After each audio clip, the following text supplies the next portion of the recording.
ભારતીય વિચાર મંચ ભારત શોધ સંસ્થા દ્વારા રાષ્ટ્રીય સ્વયંસેવક સંઘના શતાબ્દી વર્ષ નિમિત્તે સંઘની શતાબ્દી યાત્રા નેતૃત્વ દિશા અને ભૂમિકા વિષય પર વિશેષ વ્યાખ્યામાળા પ્રદર્શનની તથા મલ્ટીમીડિયા શોનું ભવ્ય આયોજન કરવામાં આવ્યું છે.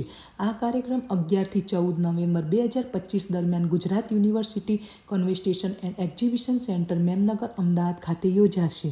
આ માહિતી ભારતીય વિચાર મંચના મહામંત્રી શ્રી ઈશા જોશી દ્વારા તેમના સત્તાવાર પ્રેસ નિવેદનમાં આપવામાં આવી હતી. કાર્યક્રમના પ્રદર્શનને મલ્ટીમીડિયા શોનું લોકાર્પણ ગુજરાતના લોકલાડીલા મુખ્યમંત્રી શ્રી ભૂપેન્દ્ર પટેલના હસ્તે 11 નવેમ્બર 2025ના રોજ સાંજે 5:30 કલાકે થશે. આ પ્રસંગે સંઘના વિશિષ્ટ વિચારકો, પ્રજ્ઞા પ્રવાહ અને ભારતીય વિચાર મંચના પ્રતિનિધિત્વ અને વિવિધ શૈક્ષણિક, સાંસ્કૃતિક અને સામાજિક ક્ષેત્રમાં અગ્રણીઓ ઉપસ્થિત રહેશે. 11 નવેમ્બરથી 14 નવેમ્બર આમ 4 દિવસનો આ કુલ મળીને કાર્યક્રમ રહેશે.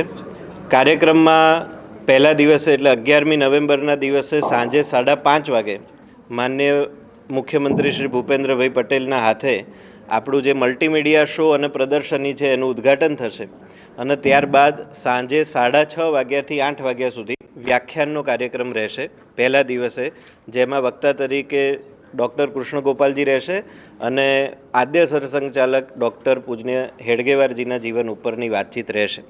બીજા દિવસથી એટલે 12, 13 અને 14 એમ 3 દિવસ રોજ બપોરે 4 વાગ્યાથી માંડી અને રાત્રે 8 વાગ્યા સુધી પ્રદર્શની, મલ્ટીમીડિયા શો અને વ્યાખ્યાન આમ 3 વસ્તુ સમાજના બધા લોકો માટે ખુલ્લું રહેશે.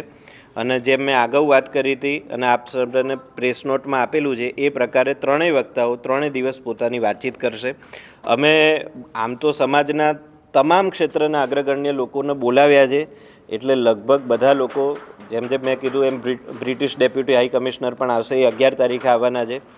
એ પ્રકારે બાકીના ક્ષેત્રના લોકો જેમ કે સાંપ્રદાયિક અને ધાર્મિક ક્ષેત્રના લોકોને 12 તારીખે બોલાવ્યા છે. એવી રીતે અમારા જે અધિકારીઓ જે હશે એટલે સંઘના જે મુખ્ય લોકો આવવાના છે, બાકીના જે મહત્ત્વના લોકો છે એવા લોકોમાં જે પ્રોફેશનલ્સ લોકો છે એ પણ 12 તારીખે આવે અને એમનો એક અલગથી સંવાદ થાય એની પણ વ્યવસ્થા છે.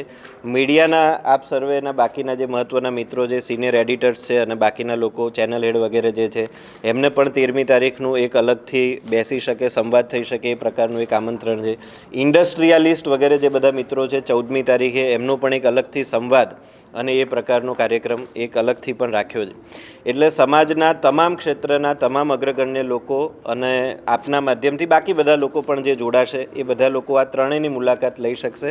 બધા લોકો આ 4 દિવસ દરમિયાન પહેલા દિવસે 5:30 વાગ્યાથી 8 વાગ્યા સુધી અને બાકીના તમામ દિવસોમાં રોજ બપોરે 4 વાગ્યાથી રાત્રે 8 વાગ્યા સુધી આની મુલાકાત લઈ શકશે.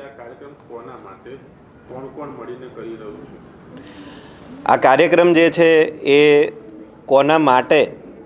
તો સમાજના તમામ લોકો માટે. એટલે એક તો 3 પ્રકારની સંસ્થાઓ આની જોડે જોડાયેલી.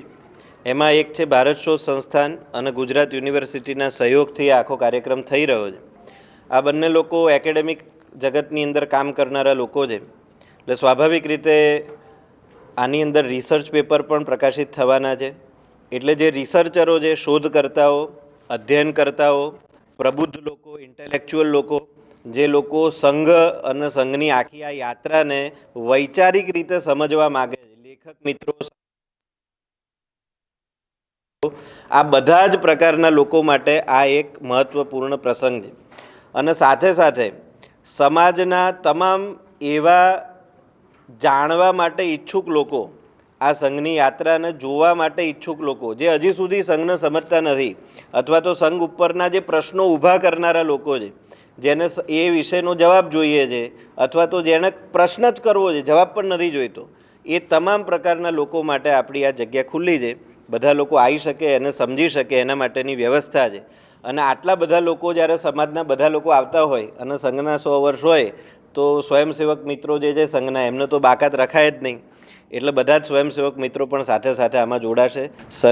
સંઘચાલકજી છે પ્રાંતના અને બાકીના જે બધા લોકો છે એ બધા લોકો પણ જોડાશે. કેટલાક અખિલ ભારતીય સ્તરે સંઘના જે અધિકારીઓ છે એવા લોકો પણ આવશે અને ક્ષેત્ર એટલે જે પશ્ચિમ ક્ષેત્ર જેને ગુજરાત, મહારાષ્ટ્ર અને ગોવા કહેવાય છે એના પણ જે અધિકારી બંધુઓ છે એ બધા લોકો પણ આમાં જોડાશે.